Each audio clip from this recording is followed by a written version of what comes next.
YouTube? It's your boy Burner, and I'm back with you guys with another one.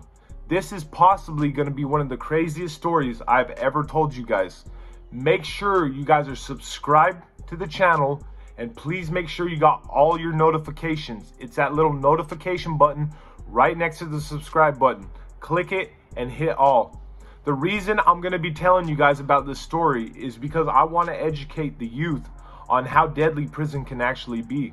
I'm going to tell you guys about a time that an organization declared war with another organization in the Utah prison system. I'm not going to tell names. It's up to you guys to figure it out. If you know, you know. If you don't, you don't.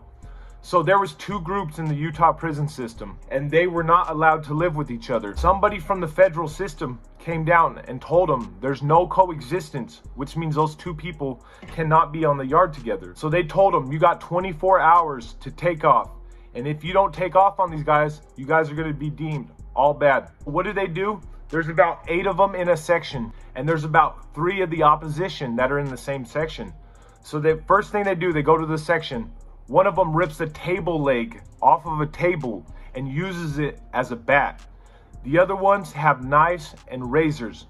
They run up inside this cell, and there's 2 dudes in there that are sleeping. The other dude is on the tier upstairs, and he don't know this is about to happen to his homies. They run in there, and the dude that they attacked was an OG of that hood. So they took him off the yard. They started stabbing this dude as many times as they possibly can, right?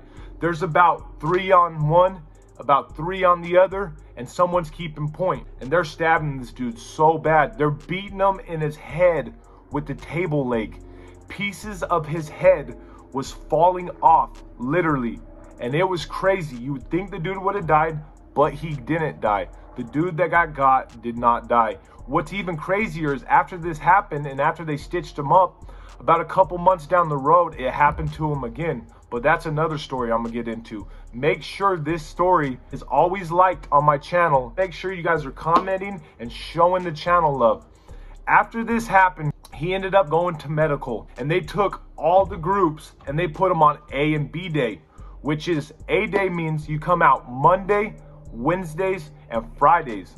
B day, you would come out Tuesdays, Thursdays, and Saturdays. And on Sunday, you guys each come out for 1 hour to shower, but you're on lockdown the rest of the time. And this is even on the main yard. This is in general population. This is everything throughout the prison. You can't go out on a B day if you're on an A day, vice versa.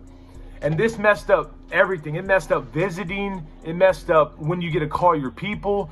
You would go to call your lady on her day off. She has an A day off, and you come out on a B day.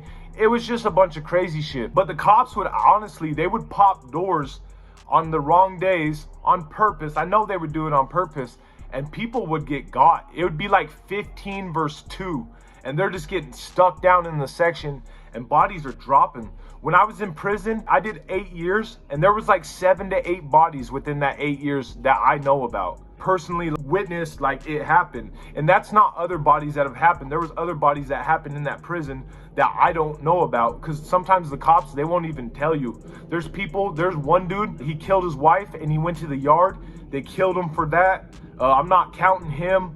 There's people that commit suicide, that hang themselves, that do all kinds of different things. Prison is dangerous. Like, no matter what, it's just dangerous. It's scary. And the best thing to do is just to stay out of prison. You don't want to go spend the rest of your life and lose precious memories that you can never get back. I've lost over 12 and a half years being incarcerated. I did 8 in an adult, and I did 4.5 in a juvenile prison. And it's just, now that I'm more wise and I look back, it's just sad. Like, I could have had a nice career, been going to college. It's just, I don't want to see you guys throw your life away. For the kids that are watching this, I know this is kind of a epic video, but it's just the truth. It's all factual information. But I appreciate you guys for rocking with me, and make sure you're subscribed. Love you guys.